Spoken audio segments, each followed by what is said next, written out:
I surrender to the joy of living an amazing life. So, when I was putting my talk together today, I thought about the month that we have ahead of us of surrender, and I thought about the affirmation I wrote, which I wrote a few weeks ago. So it was before anything was going on in our world that might have seemed a little disconcerting or joyful for some people. So I surrender to the joy of living an amazing life. And so the question I have for you today is this: is your ability to live an amazing life dependent on something? Just think about that for a second. Is your ability to live an amazing life, to be joyful, dependent on anything happening or going a certain way? Is it dependent on money? Is it dependent on success? Is it dependent on love, relationships? Is it dependent on anything? Can you surrender to the joy of living an amazing life without anything changing in your outer world? Or do you wait to see what's changing to decide what I can be joyful about? So, in 1953, in the Sierra Nevada mountains of California, at the very first religious science conference, Ernest Holmes, different one, there you go, thank you. Ernest Holmes gave what is called the seminar lectures. And they were a series of lectures that were later in his life, obviously 1953. So he had evolved from 1927's The Science of Mind, which most people still consider his greatest work. I actually don't. I consider his greatest work the seminar lectures, because he took his life, took everything he wrote in 1927 and distilled it in a much clearer way, and had very uniquely different things to say about what he had been saying for many, many years. So take a look at this quote. He said, "We believe everything that science teaches us that we can prove to be true, but we correlate that knowledge with a greater concept." So when we talk about the science of mind, Ernest Holmes was very interested in making sure that we were understanding science. We understood the science of the mind. Now, not just the mind. Remember, the mind is the consciousness that you are a part of. Your brain, this isn't called the science of the brain. So yeah, we get to know more and more and more about the brain, but the brain is just a vessel being used by the mind. Your individual mind. Each person sitting here has an individual mind. But the concept, the greater concept that Ernest Holmes is talking about, is that each person sitting here with their own individual mind is connected to, part of, one of the entire mind. This breathtaking, unlimited, beautiful, loving consciousness. Each one of us has all of that to use in our one individuated mind. So yes, science comes along and tells us this and this and this and this, and there's the observer effect and the split, whatever that thing was, all of that stuff we learn in quantum physics that goes in this ear and out the other. All of that is held in the hands of one word. My next slide. Wholeness. Wholeness. Here we are, the 4th of July weekend, celebrating freedom. And there seems to be a question about that freedom for many people. There seems to be a question about individual freedoms, world freedoms, countries' freedoms. And yet, what Ernest Holmes said was, amidst all of the information you are getting, there's this, wholeness. You are held in an infinite concept and an infinite flow, let it flow, an infinite field of pure love, pure intelligence, pure wisdom, pure knowing. All of that is who you are.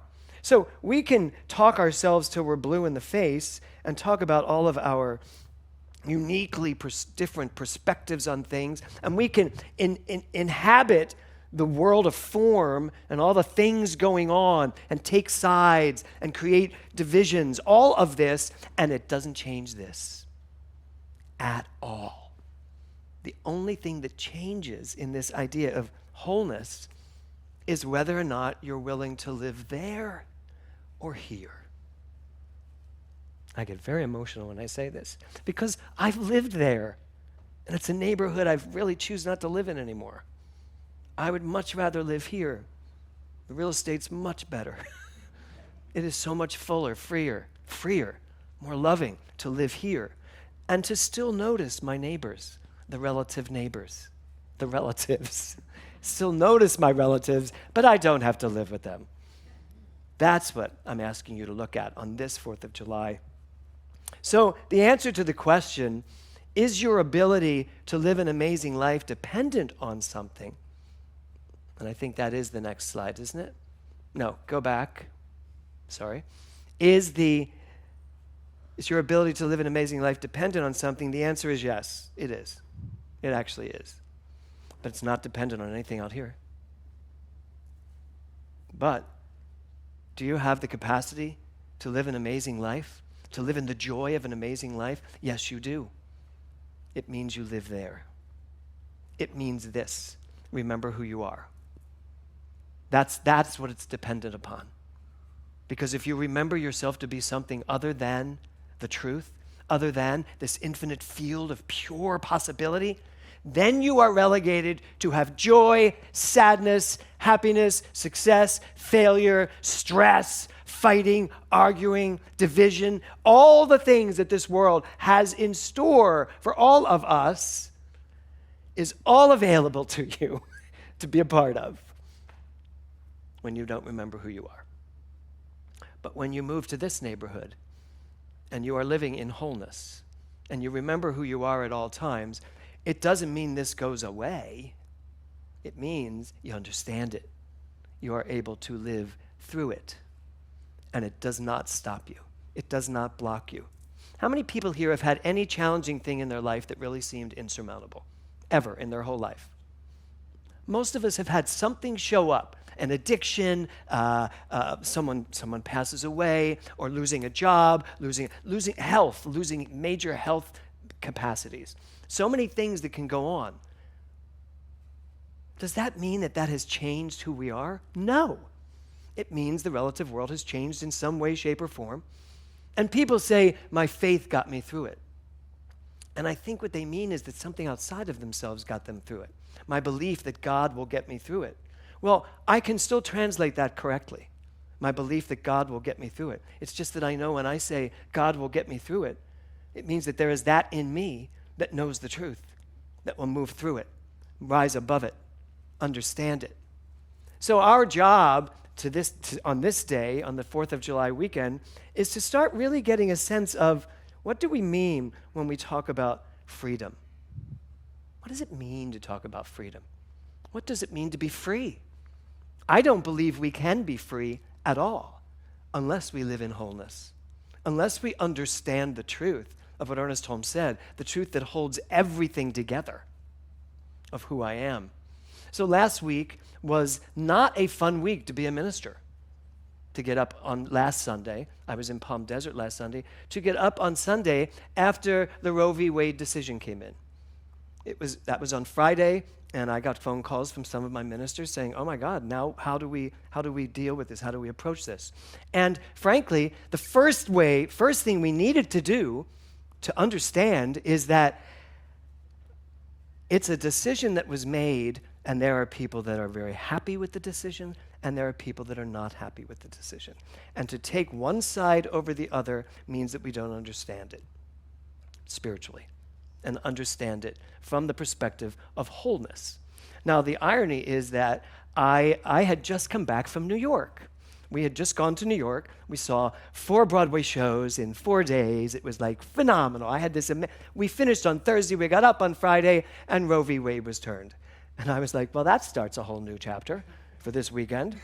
But we also, and I didn't tell any of you this, I told the last week's congregation, when we got to New York, Kevin and I checked into our hotel at 3 a.m., and usually we get an upgrade if there's this little suite available or something. And he was like, there are no suites available. He said, so, but I'll have one tomorrow. And I was like, it's 3 a.m. I'll sleep on a floor and wait for it. It's fine. So and then he's thinking, and then he gives us another one, and he says, you know what? Here, I found one. So we go upstairs, and it's the 45th floor, which is great, right above Times Square. And so we walk in, and we walked into a lobby. And I said, oh, this must be one of those places where like they have all these little suites in its own little lobby. It wasn't. It was the presidential suite. And it was the lobby of the presidential suite. We turned the lights on, and we were like, ah! Like 30-foot windows, ceiling to floor, the entire city's at our disposal. Huge living room. Over here's a dining room for 12, kitchen, a bar for when we hire a bartender, I guess, here. Then we're walking around the living room, and I turned to Kevin, I said, you need to go down and see if they've made a mistake, because I really don't want to get used to this and then find out he put us in the wrong room. And so Kevin goes down, and he's walking towards the guy at the desk, and the guy at the desk goes, something wrong with the room? And Kevin's like, no, just making sure you meant to give us that, and what do you drink? Because we'll buy you something very nice for this. So anyway, that was just the beginning of it, because we thought that was the room, and then we went in and saw the beautiful bedroom with nice big windows and all. But there was a staircase, and I thought it must go somewhere. So we take the staircase up to the second floor, another beautiful lobby with like a desk, I guess for our secretary to sit there, a desk, and then looking down the hallway, this huge, gorgeous office, which Kevin took over for the week, and then this huge master bedroom with a closet that would make Imelda Marcus think she had died and gone to heaven. It like had a huge closet. Look, it was like another apartment in New York City. Then this bathroom. It had shower heads everywhere. There were like 4 on top of us, 4 on each side. You press a button, you're like, ah! You're like. This was Sunday at 3 a.m. We literally, and it wasn't like that's yours till tomorrow. All week, we had it all week. So of course we threw a party Tuesday night. One of our friends came in and went, ministry's doing well. And I said, it is, in fact. Ministry is doing well. Because what do you think got this? Consciousness. Not money. And Bonvoy points. No, but consciousness. And I finally got it, and I said to Kevin, I said, here's the deal. We do not just land places arbitrarily. We land places because there's something for us to know. And what I knew in that moment was I was equal to this. I said, I am so equal to this. I even said, we got to figure out how much this costs when we come back. Did we ever find out? No. Probably too afraid to ask. $10,000 a night, not a problem. But I thought about it. I thought for all of us, I was like, I think we think too small. I think we sometimes still have a little bit of a ceiling. Like, why was my reaction like, how did this happen? It's like, I know how this happened. And then Friday hits, and I'm like, and now I'm going to have to deal with all of this, and I'm going to have to deal with all of this with a lot of people who are upset and some people that aren't upset. And then the people that are upset with the people who aren't upset. And the people that aren't upset, annoyed that the people are upset, are in the same church. So it was not an easy Sunday. And I thought, and you can all go watch it online, I thought I gave one of the most eloquent, balanced, tightrope walking talks I've ever had to give. Because, Palm Desert, they're pretty equally divided there in terms of red and blue and conservative and liberal. And it doesn't matter. And it doesn't matter what I am. I mean, you're going to just assume I'm more on the liberal side, but I actually am kind of right in the middle. I actually am not a far liberal or a far conservative. I am like in the middle thinking that everyone can come together and figure this out. That's how I approach all of this. And so I gave my talk, and when the talk was over, I got in line to say hi to everybody, and oh my, I was not prepared for getting really yelled at. Because what I realized was, it's not a topic that's easy to talk about from this perspective. If I am not standing up for what you believe, you're annoyed. And if I'm not standing up for what you believed, you're annoyed. But you know what? Here's the thing. I'm standing up for that. I am not standing up for either side. I have my opinions. and I will vote my opinions, and I will march, and I will do whatever I need to do for my opinions. But as a spiritual director, I stand for one thing: wholeness, unity, that we all put this together. So it was a very challenging Sunday, and it's been a challenging week, but I don't say challenging in such a bad way. I don't. It challenged me, and it made me think. And I started thinking about my political views, my social views. One person came through the line and said, I would really like you to watch Fox News tonight and hear why this decision changes nothing. And I didn't know exactly what to say, and I said, well, but that would kind of be like me telling you to watch Rachel Maddow, and she'll tell you how everything works. I said, that's not what we're here to do. We're not here to convince one another that our opinions need to be changed. We're here to love one another, support one another, be willing to listen to one another. And I remind you that this Wednesday night is Let's Talk. Of course, when we scheduled Let's Talk, I didn't know we'd have so much to talk about. But we have that on Wednesday night. Please show up. It's on Zoom. Just show up. Everyone's voice is needed from both sides of the aisle and the middle of the aisle as well. So, go to the next slide. So surrender, this month of surrender. Surrender means cease resistance to an enemy or opponent. Our philosophy asks us to love only. That's what it's asking. Surrender this month, if the definition itself says cease resistance to an enemy or an opponent, we need to stop seeing enemies. We need to stop seeing opponents. We need to just see people. We need to see people making their way, no matter what. I was driving home last night from a wedding rehearsal, a beautiful wedding rehearsal. And yes, I have a Biden sticker on the back of my car. I've had it since the election. And a car drove up next to me, and whoever was in the car, they all put their windows down and gave me the finger, and then started to try to push me off the road. This is what happened last night. But my reaction was not like, I didn't roll down the window and go, yeah. I didn't. I was like, whatever. I just kept driving, and I was like, you know what? They have a right to their opinion. They don't have a right to run me off the road, but they have a right to their opinion. And I just kept driving, and life just unfolded perfectly. Traffic came, somebody cut them off, and I just kept driving. I had to drive home. But it made me think.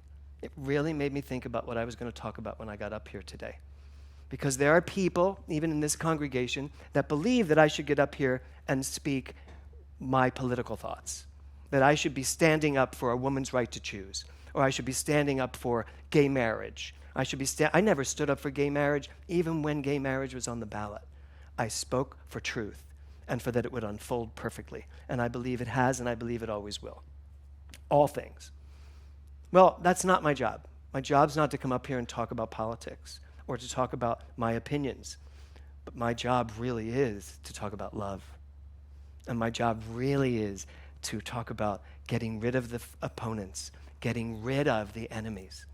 Because if you're walking around believing there's an enemy in anything, you're out here. You're not over here.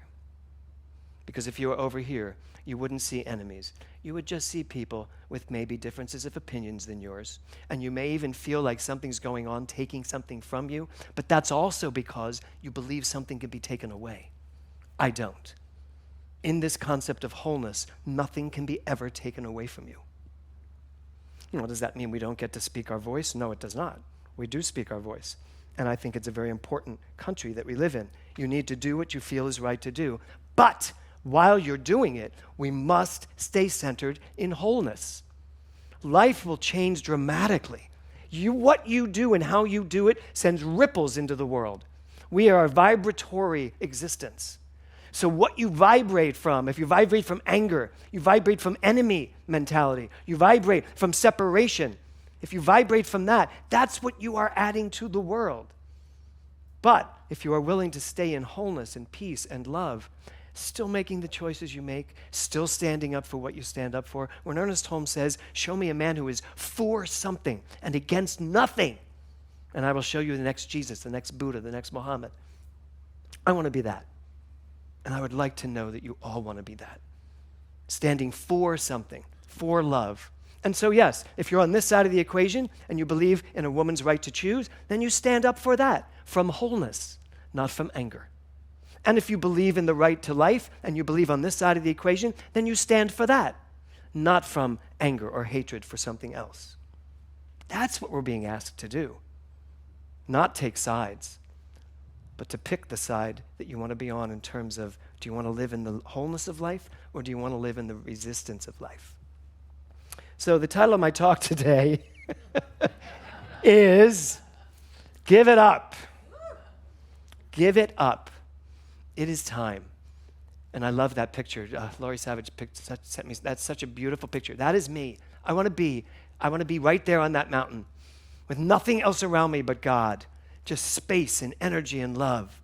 Knowing everything that's going on in the world and bringing all of it to play from this consciousness.